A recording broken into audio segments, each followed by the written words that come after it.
Hello students, this is video 8.1. This is unit titled Shadow Proof, and your objective is I can determine what type of polyhedron is given. Okay, your Excel skills are going to be a little weird for this particular lesson, and that's going to be actually from grade 6. That's right, you're going to go to the 6th grade skill, you're going to do Z32, and you're also going to work on skill from geometry, which is T1. Okay, so try and work through those two skills. The T1 you'll have a little bit more time for, but the Z32 you should be able to whip on through. All right, so let's go flippers. So let's start with, what are polyhedrons? So let's actually look at these two figures, which are in fact polyhedrons. And let's actually just try and figure out, just think about them. Look at them. What do you see? What do you notice about this figure and this figure? Because they are in fact both polyhedrons. So the first thing that I want you to notice about these two figures, that is that these are both three-dimensional figures, which have length, width, and height. So that's the first thing I want you to notice. The second thing I want you to notice is that all the faces of the shape are polygons. So if we were to pick this first shape here, call it shape 1, this face here is a polygon. Some of you might know right away, oh, it's a pentagon. This face here is a quadrilateral.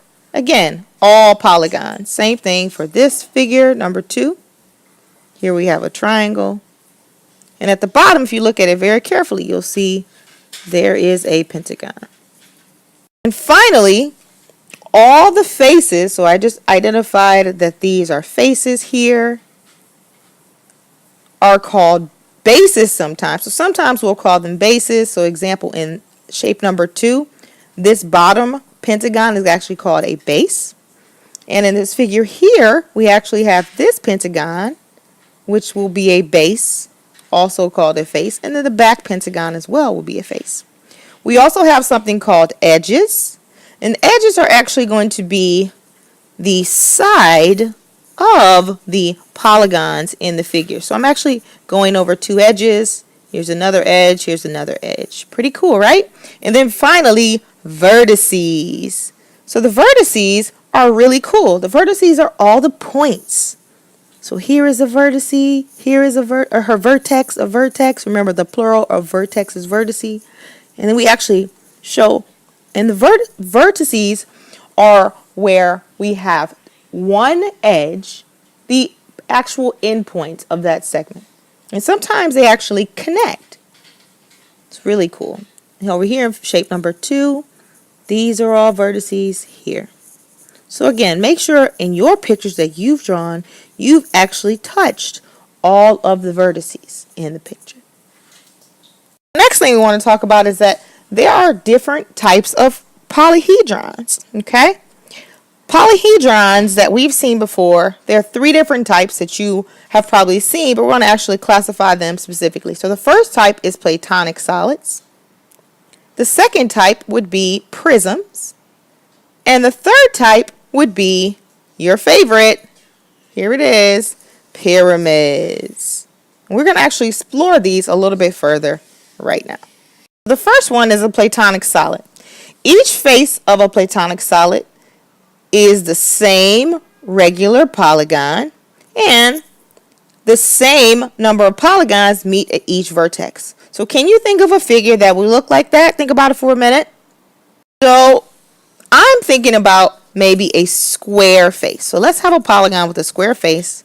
Let's make another square face. And then let's actually connect those specific vertices. Oh, and we're going to make a cube. A cube is actually a platonic solid. If you look at it, you can see all of the faces again. So here's a face. Are regular polygons. So they're all the same. And then if we look at a vertex, so let's look at a vertex, and let's look at vertex here. Okay, so we'll call this point R. If you look at point R, you can see that there are 3 squares that meet at each corner. So if you can't visualize that, look at this with me now. So here is, we're talking about this point R. So here is a square that meets at that corner.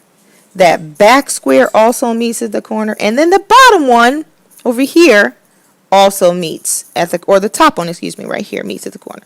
So that's 3 specific squares all meeting at this corner. That's why it's a Platonic solid. So that's the condition for it to be that. Let's look at prisms. Prisms are really cool and very important in our world today.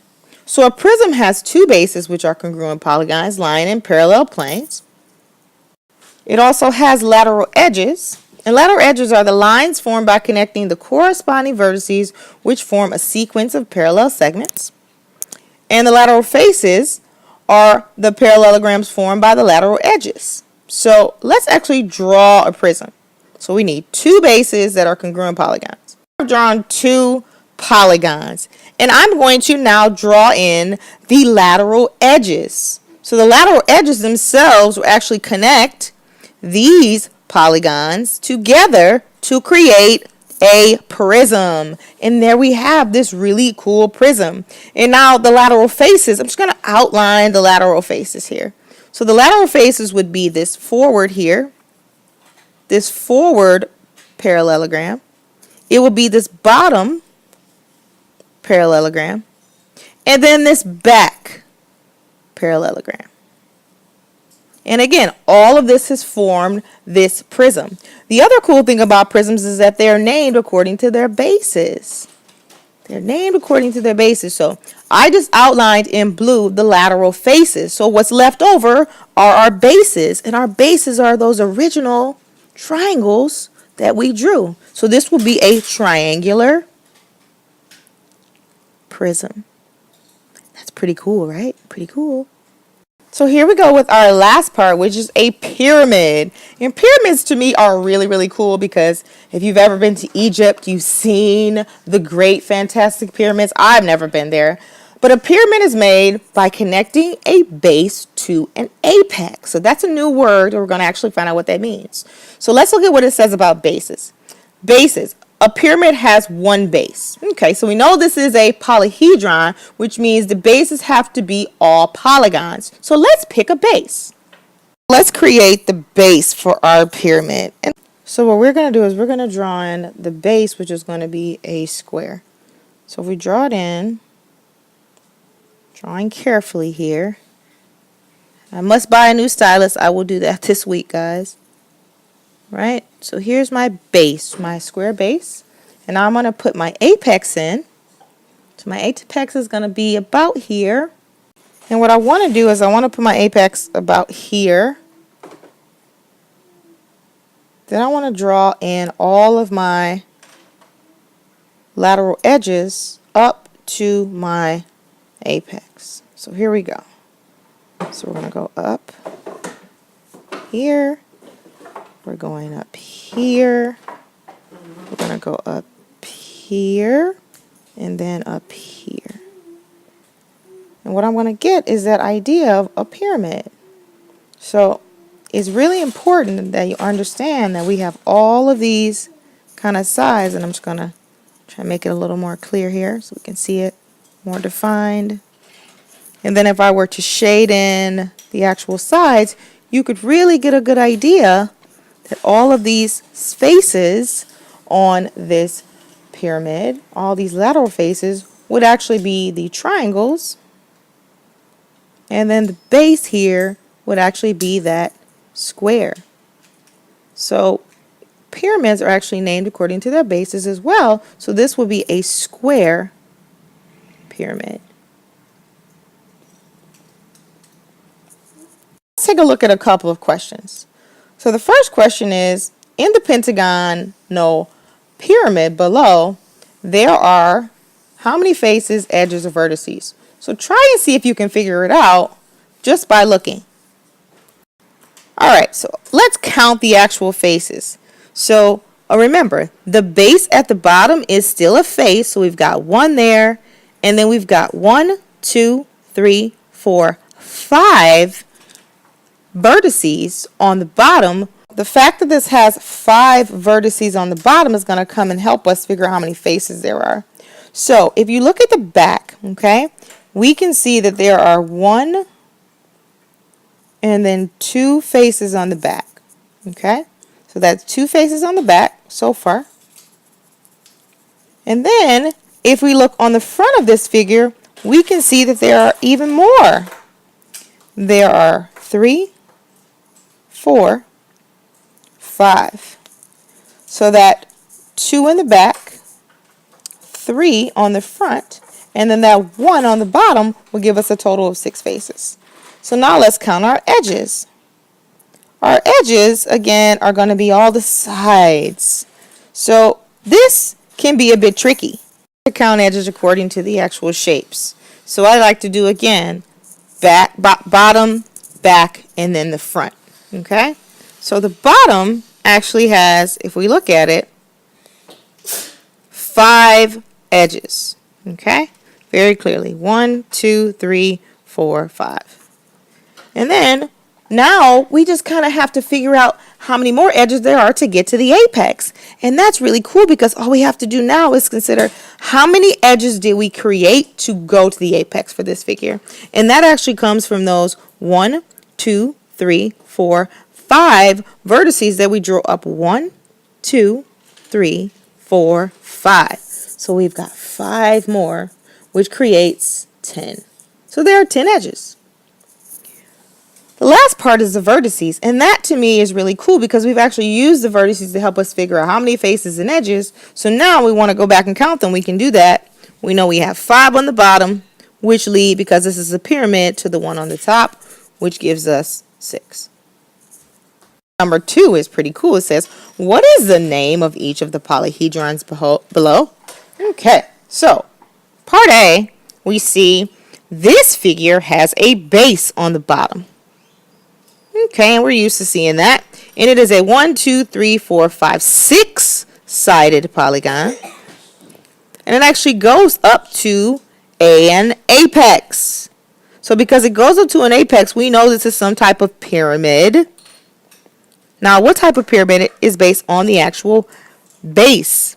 This base is 6-sided, therefore, this is a hexagonal pyramid.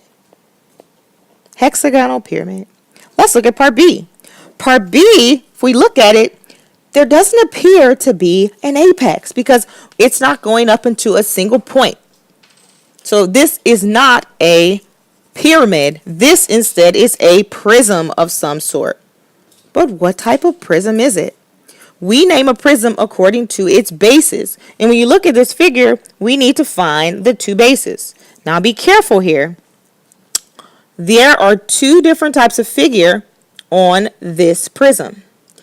One is a parallelogram, and the other is a 1, 2, 3, 4, 5, 6, 7, 8-sided figure, which we would call an octagon. Remember, in every prism, there are 2 bases that are exactly the same polygon. And I only see 2 figures that are exactly the same in this figure, which are this octagon and the top octagon. Therefore, that makes this an octagonal prism.